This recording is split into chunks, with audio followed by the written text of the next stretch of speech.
dalam Filipi ayat 1, Filipi pasal yang pertama ayat ketiga sampai dengan ayat yang ke-11. Filipi pasal yang pertama ayatnya yang ketiga sampai dengan ayatnya yang ke-11. Demikian firman Tuhan. Aku mengucap syukur kepada Allah setiap kali aku mengingat kamu, dan setiap kali aku berdoa untuk kamu semua. Aku selalu berdoa dengan sukacita. Aku mengucap syukur kepada Allah karena persekutuanmu dalam berita Injil, mulai dari hari pertama sampai sekarang ini. Akan hal ini aku yakin sepenuhnya, yaitu Ia yang memulai pekerjaan yang baik di antara kamu akan meneruskannya sampai pada akhirnya pada hari Kristus Yesus. Memang sudahlah sepatutnya aku berpikir demikian akan kamu semua, sebab kamu ada di dalam hati, oleh karena kamu semua turut mendapat bagian dalam kasih karunia yang diberikan kepadaku, baik pada waktu aku dipenjarakan maupun pada aku membela menemukan perintahmu. Sebab Allah adalah saksiku betapa aku dengan kasih mesra Kristus Yesus merindukan kamu sekalian. Dan inilah doaku, semoga kasihmu makin berlimpah dalam pengetahuan yang benar dan dalam segala macam pengertian, sehingga kamu dapat memilih apa yang baik, supaya kamu suci dan tidak bercacat menjelang hari Kristus, penuh dengan buah kebenaran yang dikerjakan oleh Yesus Kristus untuk memuliakan dan memuji Allah. Demikian firman Tuhan. Selamat Natal untuk kita semua. Selamat Natal untuk kita semua. Ada sukacita buat Tuhan? Ada sukacita buat Tuhan? Iya. Saudara-saudara yang terkasih di dalam nama Yesus Kristus, ketika kita memasuki Advent, apa yang terngiang, apa yang ada dalam pikiran kita? Yang pertama, ketika kita masuk Advent, kita masuk kepada masa penantian. Masa penantian yaitu kedatangan, menantikan kedatangan Mesias, Juru Selamat, Sang Penebus. Ketika kita memasuki Advent, kita benar-benar mempersiapkan diri. Ketika kita memasuki Advent, kita benar-benar harus mempersiapkan diri dalam kelahiran Yesus Kristus. Saudara-saudara yang terkasih dalam Kristus Yesus, yang menjadi pertanyaan sekarang, bila kita sekarang bertanya dengan hati kita, bertanya dengan keluarga kita, bertanya dengan iman kita, apakah hati kita, keluarga kita sudah bisa menjadi tempat palungan kelahiran Sang Juru Selamat? Apakah sudah bisa hati kita, keluarga kita, iman kita sudah menjadi palungan kelahiran Yesus Juru Selamat?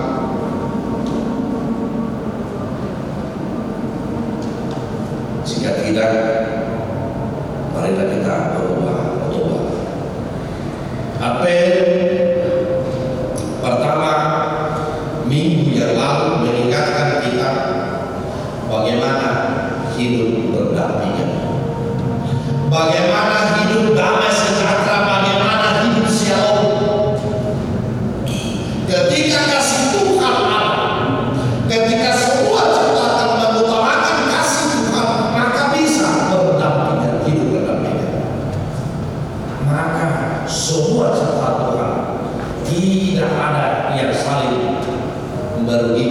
tidak ada yang saling mengancam ketika semua ciptaan, ketika kita menunjukkan kasih Tuhan, mengutamakan kasih Tuhan, maka tidak ada perbedaan, maka tidak ada yang saling membunuh, maka akan tercipta hidup yang shalom.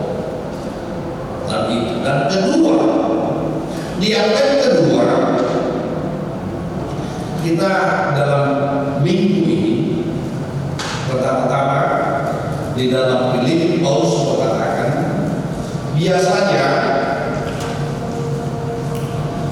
ketika kita berpisah dengan teman dalam waktu 10 tahun, biasanya apa yang terjadi? Ketika kita sudah berpisah 10 tahun dengan teman dan tidak berjumpa dengan teman, biasanya apa yang terjadi? Biasanya di kalangan muda tidak lagi berteman, tidak lagi tidak lagi berjumpa 10 tahun dengan temannya. Biasanya apa yang terjadi? Adakah perbedaan? Ada perbedaan?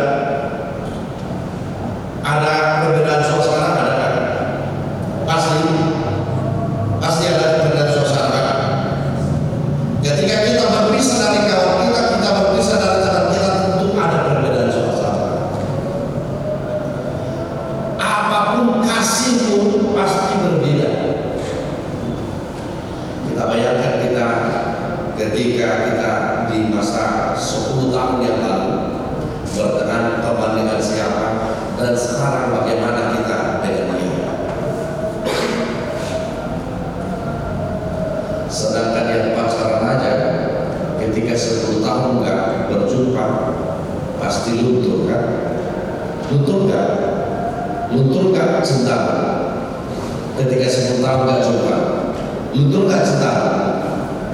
Sekalipun kau katakan pada waktu perpisahan yang pertama kau lakukan segala-galanya, tetapi ketika 10 tahun berpisah pasti luntur. Aku yakin, karena pernah aku mengalami kawan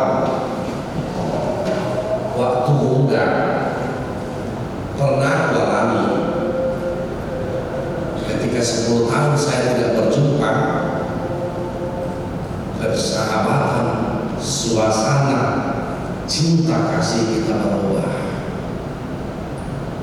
Tetapi bagi Paulus tidak. Sekalipun 10 tahun Paulus telah meninggalkan jemaat Filipi, kasih cintanya tidak pernah berubah. Walaupun dia sudah 10 tahun meninggalkan jemaat Filipi, Paulus tidak pernah berubah dengan kasih sayang yang bukan seperti kita. Bukan seperti saya tadi ketika 10 tahun, dan yang paling parah ketika saya muda, ketika saya berhadapan maka saya bilang saya sayang sama kamu, saya cinta kepadamu. Tetapi ketika sudah berbalik dan sudah tidak ada di depan muka saya, belum tentu dia saya cintai lagi. Karena apa? Karena ada yang lain, karena ada stok lain itu. Tetapi bagi Paulus tidak. Dan ini yang meningkatkan kita di Apen, bagaimana menyegarkan ingatan. Melalui ayat kedua ini kita diajar untuk menyegarkan ingatan. Dan yang kedua, Paulus ketika mengingat jemaat Paulus, dia selalu bersyukur. Ketika dia mengingat jemaat, tetapi dia selalu bersyukur dan bertekun di dalam doa, dan dia bersukacita mendoakan. Memang banyak orang, dan dalam ingatan banyak orang ketika dia mengingat seseorang, ada dua hal yang dia ingat. Biasanya yang pertama kebaikannya, yang kedua adalah keburukannya, dan yang paling menonjol biasanya apa?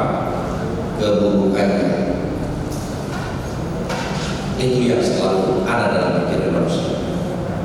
Namun Paulus, ketika dia meninggal orang lain, dia selalu bersyukur kepada Tuhan. Dan Paulus mengingatkan kita, menyegarkan ingatan bagaimana ketika kita mengingat orang lain, mengingat saudara kita adalah kita selalu bersyukur kepada Tuhan. Amin. Amin. Ada amin. Kita tepuk tangan untuk Tuhan.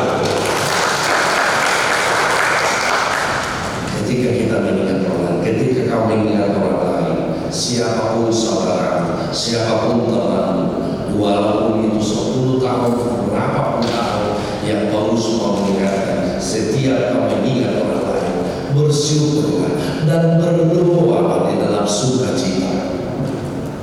Dia berdoa bukan karena paksaan, dia berdoa bukan karena dipaksa, tetapi dia berdoa karena sukacita untuk menunjukkan kasihnya kepada Tuhan. Dan ketika Paulus juga mau mengajarkan kita melalui apel yang kedua ini, bagaimana kita ketika menunjukkan kasih sayang kepada seseorang, tunjukkanlah di dalam Tuhan. Biasanya di dalam kehidupan kita ketika kita mengagungkan seseorang, ketika kita menaruh suatu perhatian atau mengagumi seseorang, kita bilang biasanya itu langsung kita tunjukkan ketika dia ada di depan kita. Ya.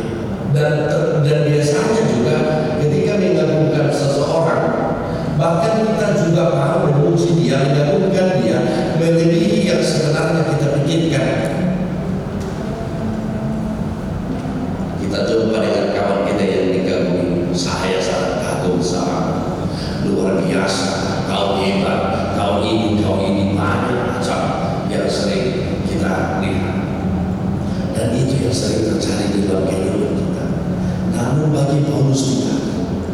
Ketika dia melihat Pak Filipi, Tuhan menjadi saksinya, sukacitanya. Dia bersukacita di dalam Tuhan, bukan memuji-muji orang.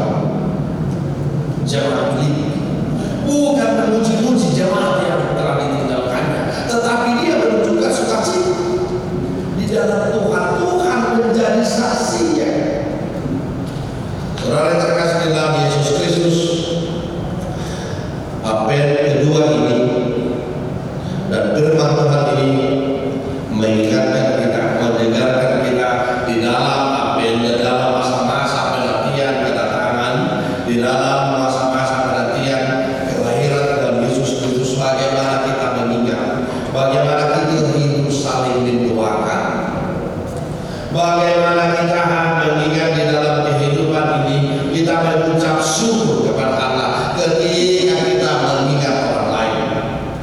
Bagaimana kita mengatakan syukur kepada Tuhan karena orang lain ada dalam kehidupan kita. Kita harus memang menyadari di dalam hidup ini bahwa kita tidak ada artinya apa-apa. Betul? Betul? Kita harus memikirkan kita tidak ada apa-apanya. Ingat, ketika kamu lahir karena ada, kamu lahir karena ada orang lain. Betul? Kamu lahir karena ada orang lain. Betul? Kamu bisa hidup karena ada orang lain. Kamu bisa sekolah karena ada orang lain. Kamu bisa makan karena ada orang lain. Kamu bisa kuliah karena ada orang lain. Jadi kita harus berpikir, berarti kita tidak ada apa-apanya. Berarti kita tidak ada gunanya jika orang lain tidak ada. Betul? Apakah hidupmu berarti ketika orang lain tidak ada? Apakah hidupmu berguna ketika orang lain tidak ada di sekitarmu? Pasti tidak.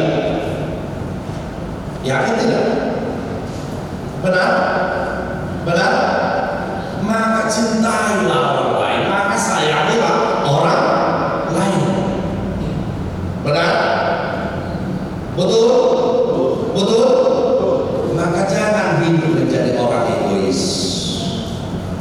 Maka jangan hidup orang yang menyombongkan diri dan katakanlah dalam hidupmu bahwa kamu tidak punya apa-apa dan tidak ada arti apa-apa ketika orang lain tidak ada, ketika orang lain tidak ada di sisi sekitarmu, ketika orang lain tidak membantumu, ketika orang lain tidak mendukungmu di dalam sesuatu hal. Karena kamu manusia tidak ada apa-apa, karena kita tidak menjadi manusia yang punya apa-apa, dan kita punya apa-apa karena ada orang lain. Saudara yang terkasih di dalam Yesus Kristus, demikian Paulus mengingatkan kepada kita bagaimana kita di dalam kehidupan ini. Doaku semoga kasihmu makin melimpah dalam pengetahuan. Doaku semakin melimpah dan bagaimana itu berkembang, dan karena memang sudah sepatutnya demikian kamu, karena kita bersekutu dalam berita Injil mulai dari pertama sampai sekarang. Karena kehidupan orang jemaat Filipi, karena hidup di dalam firman Tuhan. Para firman Tuhan merubah paradigma kehidupan mereka. Jika kita bandingkan dengan orang Batak berkembang, orang Batak bisa mengalami metamorfosis sehebat sekarang ini karena berita Injil. Di tahun 1861 orang Batak tidak mengenal pendidikan, namanya pendidikan, tidak mengenal namanya dunia, tidak mengenal namanya kehidupan yang seperti sekarang. Tetapi karena Injil datang, ketika Injil sudah tiba di tanah Batak, maka perubahan hidup terjadi. Dan pada saat di saat itu kedatangan Injil, makanya selalu sebenarnya gereja dari awalnya berdiri. Ketika gereja berdiri, maka pendidikan berdiri. Jadi gereja fungsinya bukan hanya untuk beribadah, tapi gereja fungsinya harus juga mendidik, harus membuat sekolah. Memang ada sih sampai sekarang di Raja Wali sekolah minggu itu ada kan? Ada, masih ada sekolah satu lagi di Raja Wali, sekolah minggu. Tapi cuma itu, sekolah SMA SD ada lagi, betul. Tapi itu berita Injil firman Tuhan, kedatangan berita Injil itu merubah paradigma. Ketika orang Batak kedatangan berita Injil, maka hidupnya berubah dan dia bermetamorfosis.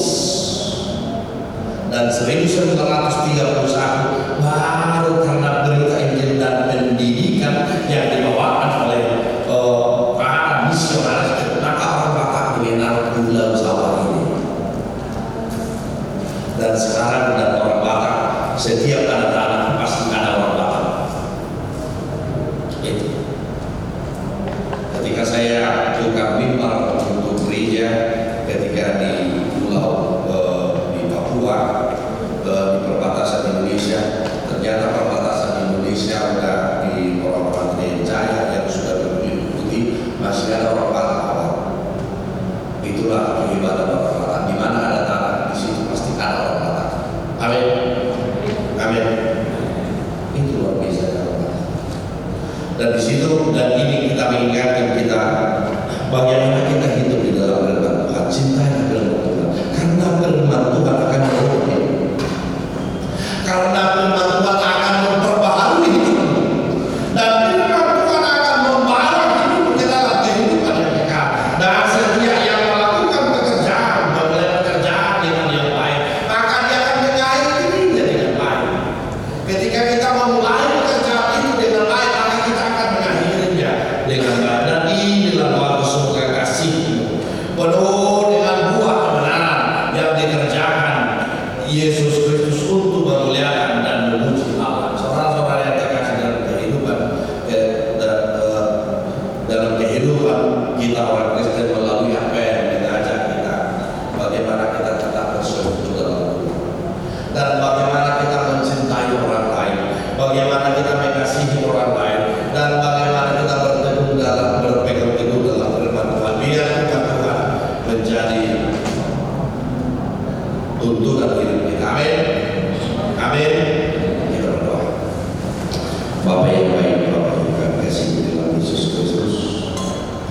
Kami bersyukur Tuhan, Engkau menurunkan dan memberikan firman-Mu Tuhan, sehingga kami Tuhan bisa terselamatkan, sehingga kami mendapatkan keselamatan yang begitu luar biasa. Dan pada masa apa ini biarlah Tuhan mengajar kami agar kami semakin mempersiapkan diri, mempersiapkan iman kami dalam menyambut, dalam menerima kelahiran anak Yesus Kristus dan Juru Selamat kami. Biarlah Tuhan menentukan, biarlah firman Tuhan menjadi patokan kehidupan kerajaan yang Bapa berikan kepada kami kekuatan pengetahuan, dan biarlah pengetahuan yang daripada yang ada di dalam diri kami, sehingga kami dapat makin memperbaharui diri hari demi hari. Dalam nama Yesus Kristus kami berdoa. Amin. Kita bernyanyi